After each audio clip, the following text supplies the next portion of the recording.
Hello, everybody. I'm Roxanna Bossen, and I'm going to read from selections from one of my all-time favorite authors, whom I also learned something about when I was researching her. Her name is spelled Helene. So for as long as I've known about her books, I've called her Helene. Turns out it's pronounced Helene. I found that out because she was very sensitive about people mispronouncing her name. And I always thought it was the last name, which is Hanff, Hanff, which people might, mispronounce.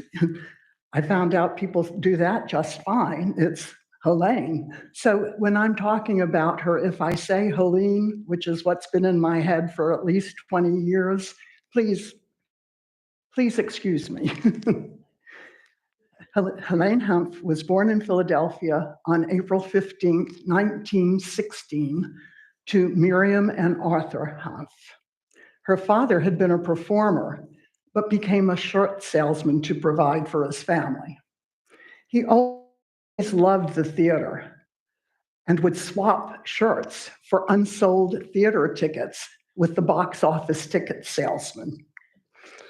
Her family could not fund an expensive college education, but she won a scholarship to attend Temple University. Unfortunately, after the first year, the money dried up and the scholarships were given only to those graduating seniors. She decided to educate herself and spent many hours in the library researching people who wrote textbooks that she might be interested in. She just found a textbook by Sir Arthur Quiller Couch, King Edward VII, professor of English literature in the University of Cambridge, entitled On the Art of Writing. And that led to her lifelong love of British classical literature and the fierce desire to go to London. Her book, Q's Legacy, is based on that. Her literary career saw her move from unproduced playwright to writer of some of the earliest TV dramas.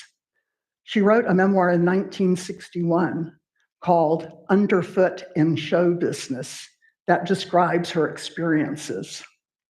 She never married, although there was evidence that she had romantic relationships.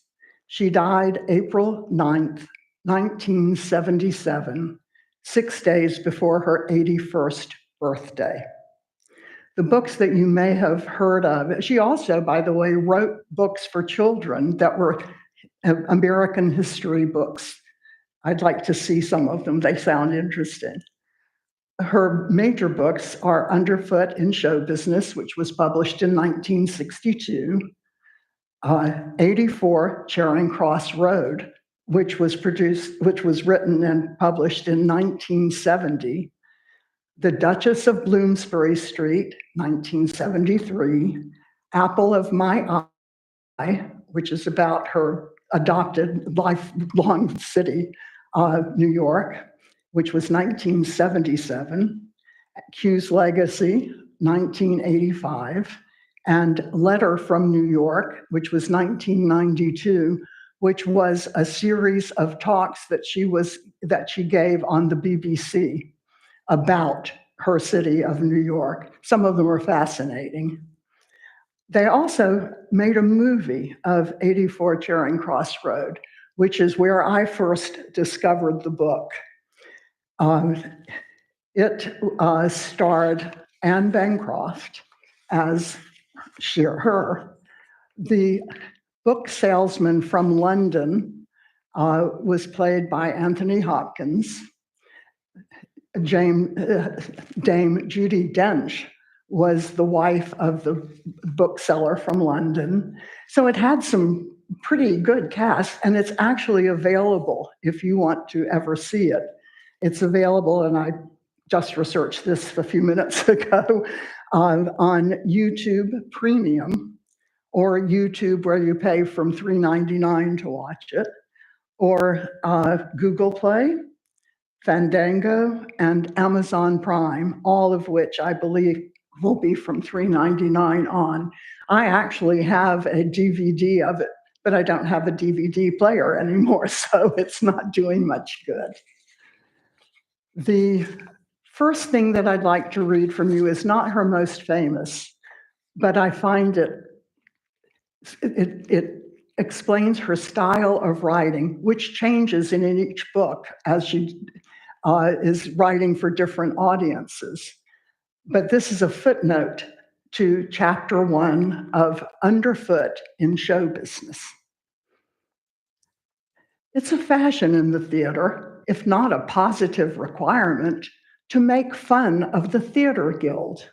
Just mention the guild at Sardi's and everybody dies laughing. This comes as a shock to outsiders, since the Theater Guild has been preeminent among Broadway producers for almost half a century. Remember, this is 1961. In its heyday, it maintained uniquely high standards, and its attitude toward the theater was singularly uncommercial. Then what's so funny? Consider the saga of the Bureau of New Plays and its fellowships. It's the sort of high-minded fiasco that could only have happened to the Theater Guild. At the end of its first year, the Bureau of New Plays awarded 2 fellowships. It gave the winners $1,500 each and sent them on their way. During the second year, when I was one of the winners, the Theater Guild stepped in. "You're doing this all wrong," said the Theater Guild to the Bureau of New Plays. "It's a very bad thing to give young writers $1,500 and let them go wandering off on their own. Playwrights need training. So this year," finished the Guild, "you give them the money and we'll give them the training." Having launched this lofty and commendable project, the Theater Guild rounded up 10 promising young playwrights in addition to the 2 fellowship winners, and enrolled all 12 of us in a seminar to be conducted by the Guild. Accordingly, on a mild September afternoon, we gathered for the first time in the Theater Guild boardroom, where we were welcomed by Terry Helburn and Lawrence Langner, the Guild's co-producers. It was the usual boardroom, vast and quiet, with wide windows at one end and the long, polished board table in the center. From massive frames all around the walls, famous faces looked down at us. And there we sat, still, as Terry looked into our faces and told us the future of the theater lay with us. Lawrence Langler outlined the seminar. We were to meet in the boardroom 3 afternoons a week to be taught by producer Cheryl Crawford, director Lee Strasberg, and play reader John Gasner. Occasionally, Terry or Lawrence would take a class, and from time to time, famous actors, playwrights, directors, and designers would be brought in as guest lecturers. Thus began the education of 12 young playwrights, an intensive professional training the luckless winners of the previous fellowships might well have envied. We attended morning rehearsals and afternoon classes, and in the evening we were given tickets to all the Broadway plays. Nothing was overlooked, no time or trouble spared. And in March, when the seminar ended, everybody agreed it had been a great success. There was, to be sure, one small hitch. We had been sent to rehearsals of our mentors' plays in order to watch a really good play produced. 4 of these plays were produced by the Guild. All 4 flopped. But that's a detail. The project must be judged by the final result. What became of the 12 future playwrights so carefully educated? One, Danny Taradish, my co-fellowship winner, is a top-flight screenwriter with an Academy Award to his credit. A second, John Crosby, is a famous newspaper columnist. Number 3 is now a physician. Number 4 is a short story writer. Number 5 manages a TV theater. Numbers 6 and 7 are English professors. Numbers 8 and 9 are television writers. Numbers 10 and 11 are screenwriters. And number 12 lives on his income and doesn't seem to do much of anything. Sorry, turning the page. The Theater Guild, convinced that the fledgling playwrights needed training as well as money, exhausted itself training the 12 of us, and not one of the 12 ever became a playwright. The 2 fellowship winners who the year before had been given their $1,500 and sent wandering off on their own were Tennessee Williams and Arthur Miller. That sort of hooked me. And so I started reading her books, the first of which is what made her famous. If you can call it famous, they call her a cult writer because her books are very small. They are too big to be articles in magazines, but too small to be a real book. This is how they are, and they're all about the same size. This one is 84 Charing Cross Road. And it is the one that was made into the movie and a TV series and a Broadway show and a London show. The Broadway show didn't make it, but the London show did. So it starts off 14 East 95th Street, New York City, October 5th, 1949. So the Second World War had ended. Britain, however, was still under a lot of stresses because they were still having rationed food and things like that, even though the war had been over for several years. To Marks and Company, 84 Charing Cross Road, London, WC2, England. Gentlemen, your ad in the Saturday Review of Literature says you specialize in out-of-print books. The phrase antiquarian booksellers scares me somewhat, since I equate antique with expensive. I am a poor writer with an antiquarian taste in books, and all the things I want are impossible to get over here, except in very expensive rare editions or in Barnes & Noble's grimy marked up schoolboy copies. I enclose a list of my most pressing problems. If you have clean secondhand copies of any of the books on the list for no more than $5 each, would you please consider this a purchase order and send them to me? Very truly yours, Helene Humph, Miss Helene Humph. From Marks and Company, 25th of October, 1949, to Miss Helene Humph. Dear Madam, in reply to your letter of October 5th, we have managed to clear up 2/3 of your problems. The 3 Hazlitt essays you want are in the None Such Press edition of his selected essays, and the Stevenson is found also, and we've sent that book. We are sending nice copies of both these by book post, and we trust they will arrive safely in due course, and that you will be pleased with them. Our invoice is enclosed with the books. The Leigh Hunt essays are not going to be so easy, but we will see if we can find an attractive volume with them all in. We haven't the Latin Bible you describe, but we do have a Latin New Testament, also a Greek New Testament, ordinary modern editions in cloth binding. Would you like these? Yours faithfully, F.P.D. for Marks and Company. November 3rd, 1949, to Marks and Company.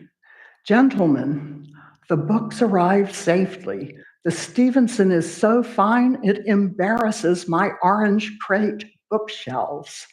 I'm almost afraid to handle such soft vellum and heavy cream-colored pages, being used to the dead white paper and stiff cardboardy covers of American books, I never knew a book could be such a joy to the touch. A Britisher whose girl lives upstairs translated the pounds for me and says I owe you $5.30 for the two books. I hope you got it right. I enclosed a $5 bill and a single. Please use the 70 cents toward the price of the New Testaments, both of which I want. Will you please translate your prices hereafter? I don't add too well in plain American. I haven't a prayer of ever mastering bilingual arithmetic. Yours, Helene Humph. I hope madam doesn't mean over there what it means here. The 9th of November, 1949. Dear Miss Humph, your $6 arrived safely, but we should feel very much easier if you would send your remittances by postal money order in the future, as this would be quite a bit safer for you than entrusting dollar bills into the mails. We are very happy you like the Stevensons so much. We have sent off the New Testaments with an invoice listing the amount due in both pounds and dollars, and we hope you'll be pleased with them.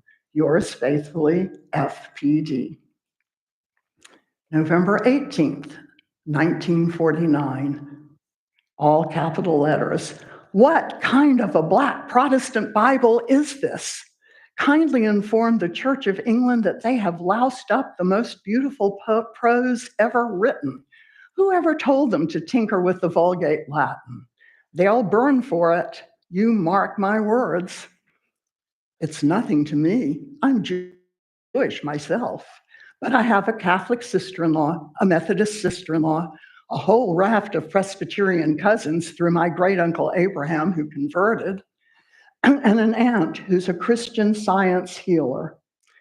And I like to think none of them would countenance this Anglican Latin Bible if they knew it existed.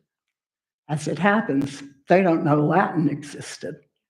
Well, the hell with it. I've been using my Latin teacher's Vulgate, which I imagine I'll do. I just won't give it back till you find me one of my own. I enclose $4 to cover the $3.88 due you. Buy yourself a cup of coffee with the 12 cents. There's no post office near here, and I am not running all the way down to Rockefeller Plaza to stand in line for a $3.88 money order. If I wait till I get down there for something else, I won't have the $3.88 anymore. I have implicit faith in the U.S. mails and His Majesty's Postal Service. Have you got a copy of Landor's Imaginary Conversations? I think there are several volumes.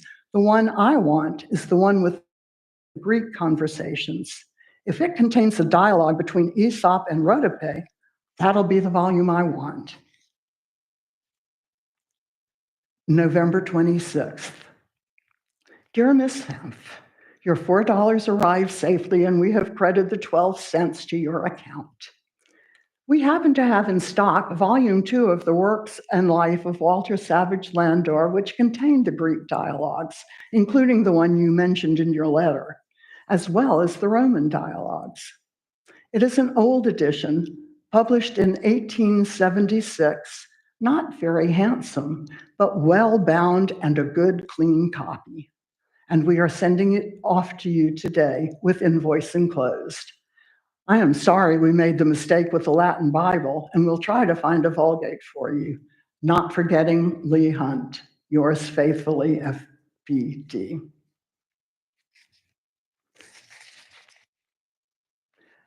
Sir, this is December 8th, 1949. Savage Landor arrived safely and promptly fell open to a Roman dialogue where two cities had just been destroyed by war, and everybody was being crucified and begging passing Roman soldiers to run them through and end the agony. It'll be a relief to turn to Aesop and Rhodope when all you have to worry about is a famine.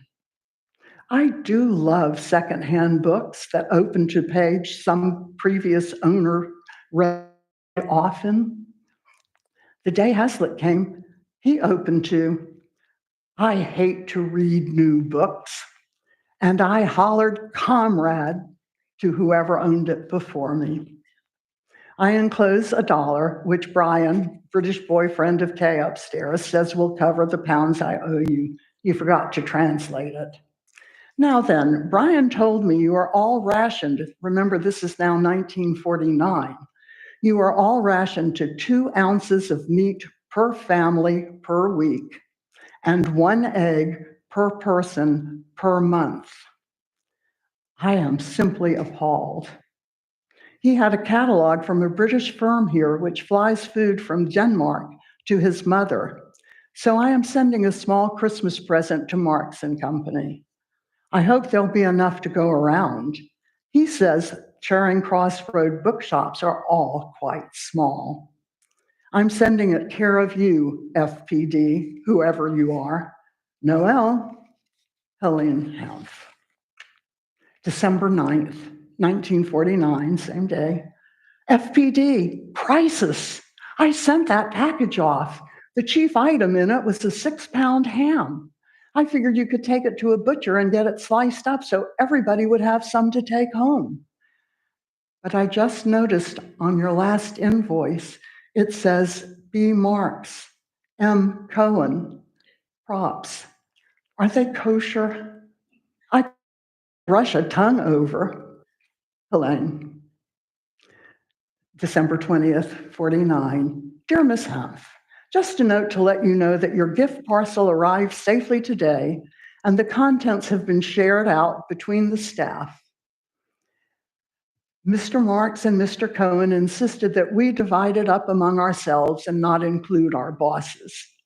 I should just like to add that everything in the parcel was something that we either never see or can only get through the black market. It was extremely kind and generous of you to think of us in this way, and we are all extremely grateful.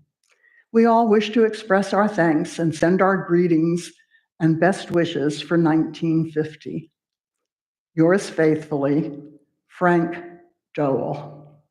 And I know it's pronounced Dole because somewhere else I read that it rhymes with Noel, so it's Dole. And that was the first time she saw his name. I'm skipping many years, and we are now in the 3rd of May, 1957. Dear Helene, prepare yourself for a shock. All 3 of the books you requested in your last letter are on the way to you and should arrive in a week or so. Don't ask how we managed it. It's just part of the Marks service. Our bill is enclosed herewith, showing a balance due of $5.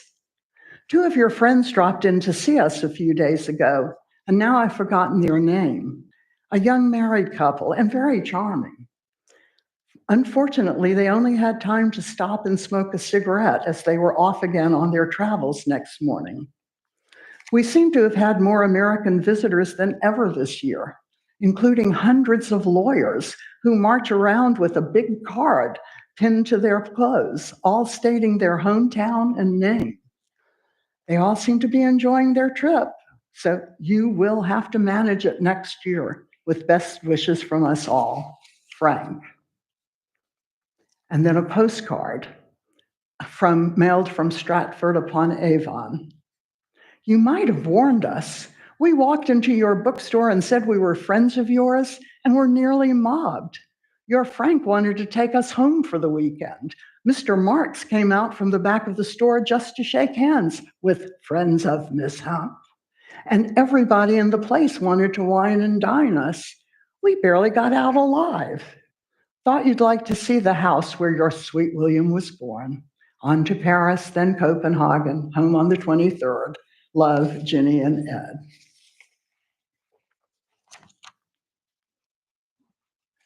Okay, this is May 8th, 1960.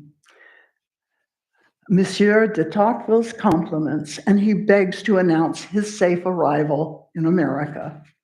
He sits around looking smug because everything he said was true, especially about lawyers running the country. I belong to a Democratic club. There were 14 men over there the other night, 11 of them lawyers.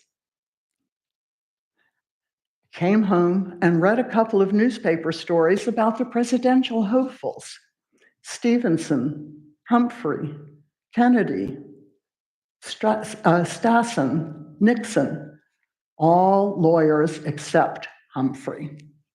I enclosed $3. It's a beautiful book, and you can't even call it secondhand. The pages aren't cut. Did I tell you I finally found the perfect page cutter? It's a pearl-handled fruit knife. My mother left me a dozen of them. I keep one in the pencil cup on my desk.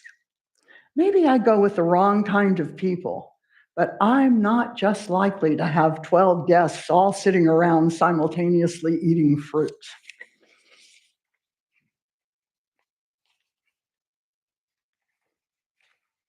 Sorry.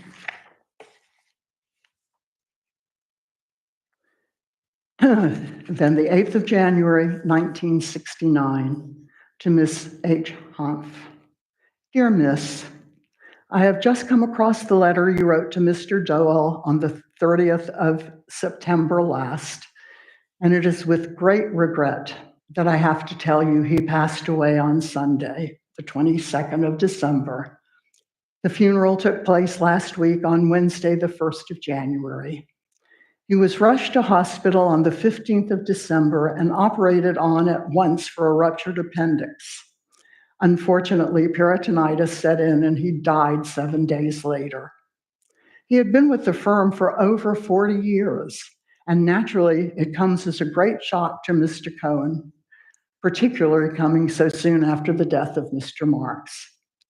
Do you still wish us to try to obtain the Austins for you? Yours faithfully, from Marks and Company, Joan Todd, Secretary. Undated, postmarked January 20th, 1969.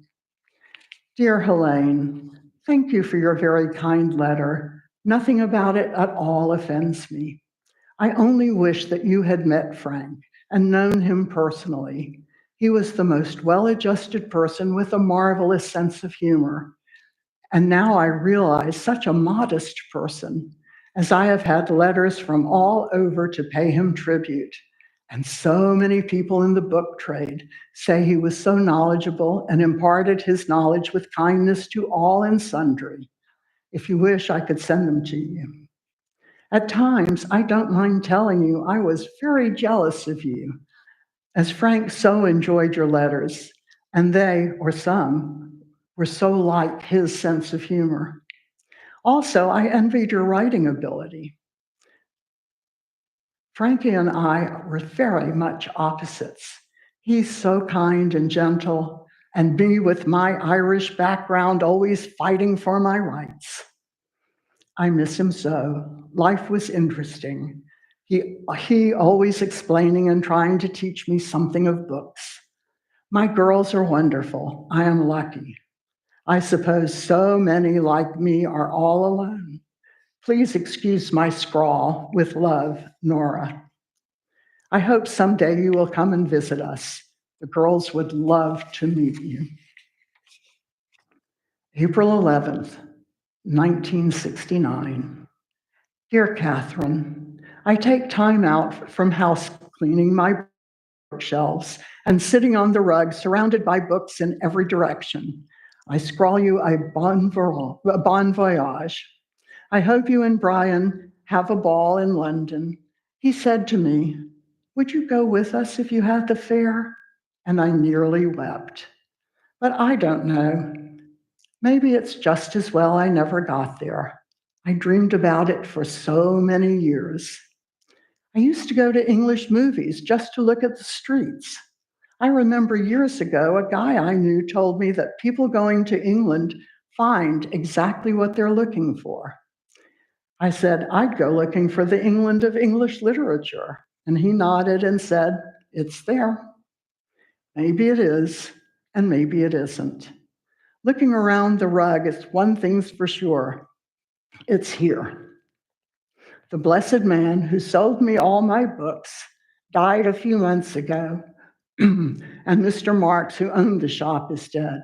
But Marks and Company is still there. If you happen to pass by 84 Charing Cross Road, kiss it for me. I owe it so much.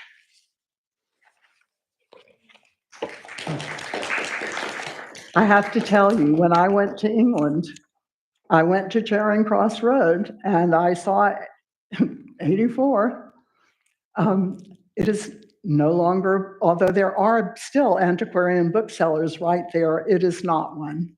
But there is a plaque on the door or the door jamb area that says this was the bookstore in the book. The Duchess of Bloomsbury Street, which she wrote after she finally made it, which she did, too late, of course, to meet Frank, but she did meet her, the wife and daughter and everything else. It also is a wonderful book, and it's written with wonderful memories. So if you want a very easy, quick, 2 hours or less if you go straight through, I reread them just because I find them charming. And every so often I come across something that I hadn't really processed before, and it's leading me to new books to read and things like that. So it's a worthwhile diversion, I think. Thank you. Thank you.